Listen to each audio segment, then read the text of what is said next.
Hey guys, this is David from my Vanguard here with a Buddyfight deck profile. I haven't done Buddyfight for a very long time, and I mean it took some time to build this deck and the way I wanted it, and I finally completed it. So let's get on to the deck profile. As you see, my buddy is Mamashiba Cobalt. It's the size 0 doggy with the meat shield. There's no reason why I picked it for the Buddy. I think Buddy is just something that you have 4 copies of. So I picked Mama Shiba as the Buddy because I had 5 of it and I was like, why not? And of course it's a size 0, and running size 0s aren't a bad idea in the deck because of a certain card that I'm going to introduce you to a little bit later. And of course this is a little hybrid build, so you'll probably see a mixture of adventures and dungeon enemies. Going on to the next card, I am running Dancing Magician Tetsuya.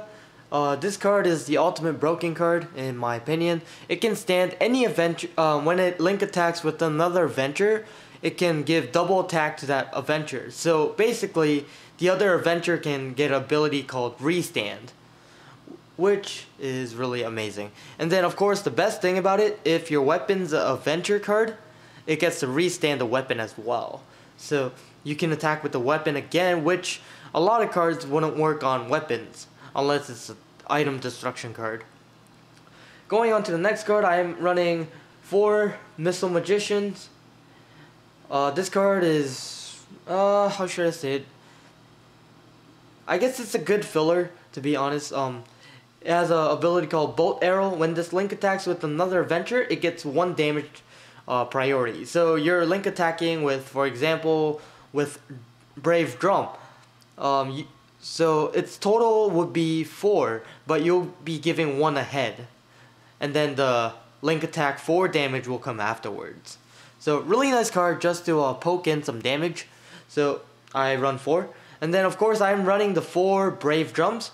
This card is really nice. It has the same ability as Drum Bunker, which is the Soul Guard.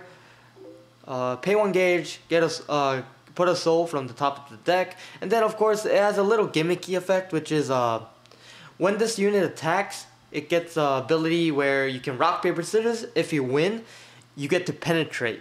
So you're thinking it's really gimmicky. Yeah, I mean it sounds really gimmicky, but you know, it has a soul guard. That's the best part of it, and then it has a possible penetrate. And it has 3 crits. So really nice to just poke, just shove in some damage. And then of course I am running 3 of the Mimic with a Prize. This card, another gimmicky card that I thought, but it's actually a really interesting card with this deck because you're milling a card, so you can use your cards like Continue, or you can use the Magical Fortress, cards like that to use their effects from the drop zone. So Mimic the Prize does sound gimmicky, but it's actually a decent card that helps me mill cards. I'm only running 3. And then of course I am running 2 Dragon Blades. Walden, yeah, it's hard. But this card is really nice. It has 2 abilities. If there's a dungeon enemy on the field, this gets a +2 crit. If there's another adventure on the field, it gets a penetrate. So best combo if you have a Tetsuya, like a Mama Shiba on the side, or something, and then just have him. Or best possibility, if you have a weapon, you have him and a Blade Wing. It has a penetrate and an extra crit. So really nice card, just really devastating for making people guard for the attack. And I am running 3 of the Blade Wing Phoenix. Of course, it's the double attacker, which is pay 1 gauge, it has double attack.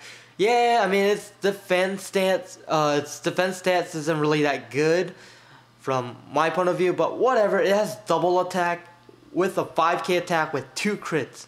So it's good enough to just wipe the field, or you can just hit him for 4 damage. So really nice. And then I am running 2 Magical Fortresses. This card, if you have a dungeon enemy and an adventure, put in, it's an act ability, put it in the bottom of the deck, put a gauge, and draw a card. So this card is basically a good filter card for hand and gauge. So if you're missing a gauge, you'll just use Magical Fortress's effect, get a gauge, and draw an extra card for it. So that's good. My opinion. I would run more, but I was having some space issues, and I didn't want to go the number over 50 because 50 card it actually really adds in the consistency of the deck. I might switch out some spell cards, but in this deck I wanted to try to run more spells than monsters, so I can use Glory Seeker's effect a little more consistently. Going on to the next card, I am running 3 of the mission card. Defeat monsters. As you know, it's pay 1 gauge. If an adventure destroys a monster, you can put a card in the soul. And if you have 2 or more cards in the soul, you can put them to your hand and destroy the card. So, just a free advantage for killing monsters. I mean, 2 cards for killing 2 monsters. That's awesome. You get advantage over advantage. So, I think this card's really good. And then, of course, I'm running one of the mission cards, Rest of the Hot Springs. This card's really nice. It's pay a gauge, and if an adventure is destroyed by an attack, put 2 adventures to your hand. So you can just bring back a Tetsuya and a Brave Drum and just go for another double attack again. So this card's really nice. I'm only running 1 because I only found 1. And, I mean, I would run 2 if I had it, but I think just running 1 was okay as well. And then going on, I am running 4 of the Pillar of Fire. This card is the ultimate brokenness card. It destroys almost everything. It's pay a gauge, and it has a counter when the center is open and you can activate the ability. You can destroy anything with 6,000 defense or lower. And I think from what I know, most stats 6,000 or lower. So really nice card, just destroying stuff. And then of course I'm running 4 continues. This card just ultimate advantage. Pay a gauge, put 2 or less adventure and 2 events or less dungeon enemies to the field by paying their pay cost. And of course it's not a counter of any sort, so you can't use it during battle or anything, but it just helps you get advantage. And then the best thing about this card, it's an adventure card and a dungeon enemy card. So you can use it with Magical Fortress. So really nice card, just a nice combo that you can use. And then of course, as you see at the bottom, I am running not 1, but 4 Glory Seekers. This is the item card that just gives you another turn to play. So this effect, the equip cost is discard a card, and then when your life hits 0, you can put the equip card to the drop zone, and you can look at the top deck. If it's a spell, you gain 3 life.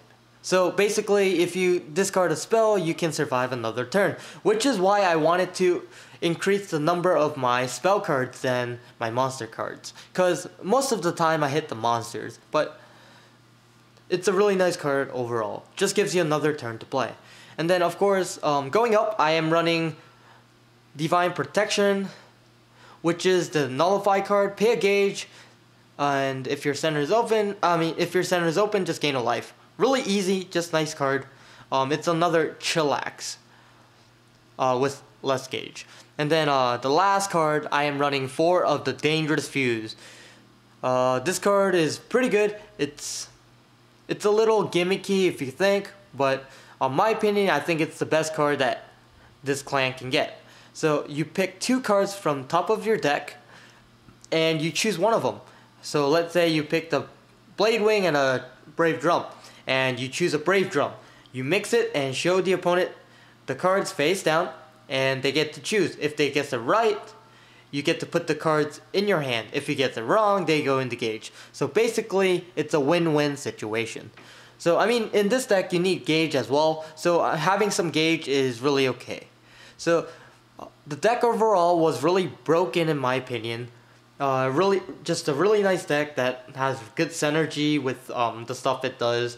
I did think about just running adventures because they had so many set cards I like, just activating their abilities, but I think the hybrid deck is a little bit better just because the card Continue and the Magical Fortress just gives another power boost.